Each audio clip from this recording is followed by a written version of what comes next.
오늘은 사형 부활에 대하여 이야기해 보려고 합니다. 사형제도가 현재 다시 부활할 가능성에 대해 관심이 모아지고 있습니다. 지난 몇십 년 동안 사형제도는 많은 국가에서 점차 폐지되거나 사용 빈도가 줄어들었습니다. 이는 사형의 도덕성과 인권 문제, 잘못된 판결로 인한 무고한 사람들의 사형 등과 같은 이유로 많은 논란을 일으키기 때문입니다. 하지만 최근 일부 국가에서는 범죄 예방과 사회 안전을 위해 사형제도를 다시 도입하자는 의견이 제기되고 있습니다. 오늘은 정부의 입장과 서울구치소에 대한 동향과 사형수들의 동태, 교정당국의 입장을 알려드리겠습니다. 사형제도를 부활하는 이유는 살인, 성폭력, 테러 등에 대한 엄중한 처벌을 요구하는 것이 주된 이유일 것입니다. 또한 일부 국가에서는 사형을 통한 위협과 두려움의 심리 효과가 범죄 예방에 도움이 된다고 주장하기도 합니다. 그러나 사형제도 부활에 대해 반대하는 의견들도 많습니다. 사형은 죽음의 처벌로서 인간의 권리와 존엄을 침해할 수 있다는 주장이 있습니다. 잘못된 판결로 인해 무고한 사람들이 사형당할 수도 있으며, 사형은 범죄 예방보다는 보다 인간적이고 근본적인 원인에 대한 대책을 마련하는 것이 중요하다는 주장도 있습니다. 현재 사형제도에 대한 입법적인 논의가 진행 중이며, 국제기구들과 다양한 단체들은 사형제도 부활에 대해 아직도 많은 문제점과 위험성을 지적하고 있습니다. 이러한 논의와 논쟁은 계속될 것으로 보이며, 어떠한 결론이 도출될지는 시간이 알려줄 것입니다. 우리는 이러한 논의를 주도적으로 관심을 가지고 지켜봐야 합니다. 사형제도의 부활 여부는 사회의 가치와 윤리에 대한 논의이기도 하며, 우리의 생활과 안전에도 직접적인 영향을 미칠 수 있습니다. 20명을 연쇄 살해한 유영철이 최근 대구교도소에서 서울구치소로 이감됐다고 합니다. 서울구치소에는 국내에 몇 개 없는 사형장이 있는 데다가 최근 한동훈 법무부 장관이 사형집행시설 점검을 지시한 사실까지 알려지면서 실제로 사형이 집행되는 건지 관심이 크게 쏠렸습니다. 유영철을 비롯해서 연쇄살인범들이 서울구치소로 이감되면서 큰 주목을 받았고, 25년 만에 정말 사형 집행을 정부가 준비하고 있는 건지 궁금합니다. 결론적으로 말하자면 사형 집행 가능성이 높지는 않다고 합니다. 그렇지만 집행 가능성을 완전히 배제하기는 어려워 보인다는 의견이라고 합니다. 최근 한동훈 장관이 사형 집행시설 점검을 지시한 사실이 공개됐다. 서울구치소에 사형 집행시설을 보수한 걸로 알려졌다. 사형장 시설을 점검하고 청소하고 그런 수준이 아니라 한동훈 장관의 표현대로 폐허 수준이던 걸 가동이 가능하도록 수리했다고 한다. 교정 실무자들 사이에서는 사형 집행을 할 분위기라는 말들이 적지 않다고 한다. 그렇지만 그동안 교도관들 사이에서는 일종의 금기가 있어 왔다고 한다. 기관장이 새로 부임할 경우 초도순시라고 해서 구치소나 교도소 시설을 둘러보는데 사형장은 기피해 왔다고 한다. 새로 부임한 기관장이 사형장을 둘러보고 수리를 지시하거나 청소를 시키거나 그러면 사형수들이 동요하기 때문이라는 이유였다. 이전 법무장관들도 구치소나 교도소를 방문할 경우 사형장은 둘러보지 않는 게 관례였다고 한다. 한동훈 장관은 기존과 달라진 건 없습니다. 대한민국에서는 사형이 법에 있고 정부는 사형제 존치를 주장하고 있지 않습니까? 그 시설을 유지하고 사형 확정자들의 수용 행태를 국민들께서 납득할 수 있을 정도로 질서 있게 유지하는 것은 법무부의 임무입니다. 라고 말했다. 서울구치소는 분위기 완전히 아주 얼어붙은 듯이 조용하다고 한다. 20명을 연쇄 살해한 유영철과 강원도 삼척에서 신혼부부를 엽총으로 쏴서 살해한 정영구가 대구교도소에서 이감되어 오면서 사형수가 16명에서 18명으로 늘어났다.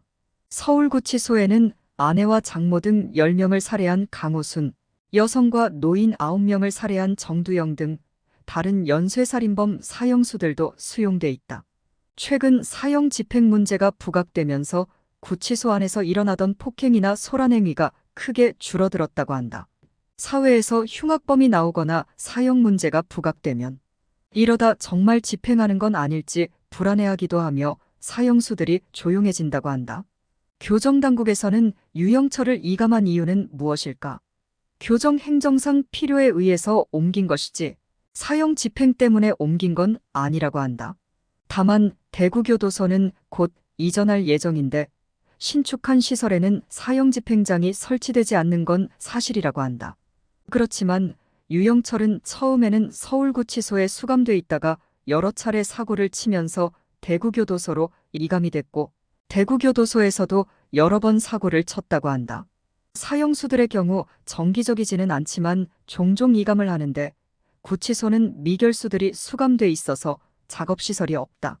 사형수들의 경우 모범 수용자의 경우 작업을 하도록 허용한다고 한다. 그래서 지방으로 이감을 하고 사고를 치는 사형수들은 서울구치소로 이감하기도 한다. 유영철, 강호순 같은 흉악범들은 작업을 원하지 않는다고 한다. 지난 7월 국회 법사위에서 조정훈 의원의 질의와 한동훈 장관이 답변했다. 조정훈 의원은 실질적 사형금지 국가인데 이걸 지키실 생각이십니까? 아니면 어려움이 있다고 생각하십니까? 한동훈 장관은 사형제는 굉장히 여러 가지 철학적 고민이 필요한 영역이죠. 그리고 그것뿐만 아니고 이게 외교적인 문제도 굉장히 강력합니다. 사실 만약에 사형을 집행하게 되면 이유와의 외교 관계가 심각하게 단절될 수 있는 문제입니다. 한 장관은 이어 이 문제에 대해서 가부를 명확하게 말씀드릴 문제가 아니라 이게 그렇게 간단한 문제가 아니라는 것을 말씀드리고 그렇기 때문에 1997년 이래 사형 집행을 하고 있지 않은 면이 있는 거죠. 여러 가지 고려할 점이 많이 있다고 생각합니다라고 답을 했다. 전현직 교정 고위당국자들에게 물어보면 한결같이 사형을 집행할 가능성이 전혀 없다거나 매우 희박하다고 말한다. 현실적으로 사형을 집행해본 경험자도 없고 실제로 집행하려는 교도관도 찾아보기 어렵기도 하다고 말한다. 그렇지만 교정행정의 입장이 아니라 정치적인 결단의 문제로 넓혀서 보면 사형 집행 가능성이 달라진다. 윤석열 대통령이 대선 후보 시절에는 사형제에 대해 부정적인 입장을 밝혔다. 윤 대통령은 당내 경선 과정에서 홍준표 후보가 신림역, 서현역 사건을 언급하면서 흉악범에 한해서는 우리도 반드시 법대로 사형 집행을 하자고 주장하자 두테르테식이라는 반응을 보였습니다. 윤 대통령은 흉악범에 대한 국민의 분노에 공감하는 것은 정치인의 도리가 맞다. 그러나 대통령에 도전하는 사람은 책임감이 있어야 한다. 여론의 편승에 사형을 얘기하는 것은 부적절한 언행이다라고 했다. 이런 입장이라면 사형 집행 가능성은 거의 없다고 봐도 될 것이다. 그렇지만 정치적으로 흉악범죄에 대한 강경 드라이브를 걸 경우 사형 집행이라는 카드를 꺼낼 가능성이 높아진다는 관측이 나온다.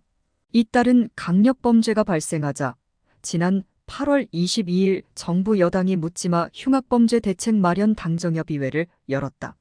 여기서 발표된 대책이 가석방 없는 종신형을 추진하고 흉악범 전담 교도소를 운영한다는 것과 경찰의 정당 범위 기준을 완화한다는 내용이었다. 경찰은 이미 도심에 장갑차와 특공대까지 배치했고 윤익은 경찰청장은 흉기난동 범죄에 대해서는 총기, 테이저건 등 정당한 경찰 물리력 사용을 주저하지 않을 것이라고 했다. 이런 강경 드라이브 대책을 강구하다 보면 사형 집행을 검토하지 않을 이유가 있을까? 윤석열 대통령의 외교가 미국과 일본에 치우쳐 있다. 공교롭게도 선진국 중에서 사형을 집행하는 나라는 미국과 일본뿐이다. 윤석열 정부 출범 이후 검찰의 시간이었다. 민주당 이재명 대표에 대한 수사와 소환영장 청구 여부가 쟁점이었다. 그렇지만 구속영장이 법원에서 기각되면서 더 이상 카드로서의 효용성이 떨어졌다는 평가가 많다. 그래서 국면 전환을 위해 사형 집행 카드를 꺼낼 가능성을 배제하기 어렵다는 관측이 나오는 것이다. 윤 대통령을 잘 아는 법조인 중에서도 정치적인 이유로 사형 집행을 선택한다고 해도 이상할 게 하나도 없을 것이라는 말을 하기도 한다. 동거녀를 살해한 피해자 60대 남성은 법정에서 재판장에게 시원하게 사형을 한번 딱 내려달라고 했고 사형 선고가 내려지자 손뼉을 치면서 검사놈아 시원하지라고 말했다고 한다.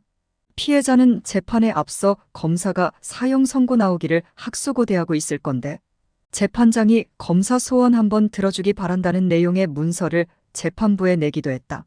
한 장관이 사형장 시설 점검과 사형수들의 수용 형태를 점검하라고 지시한 이유도 이 남성의 반성 없는 형태와 무관하지 않은 걸로 알려졌다. 그리고 당시 언론에서는 사형 내려달라더니 막상 선고하자 불복해 항소했다는 보도가 많았습니다만 형사소송법에는 사형 또는 무기징역이나 무기금고가 선고된 판결에 대하여는 상소의 포기를 할 수 없다고 규정하고 있다.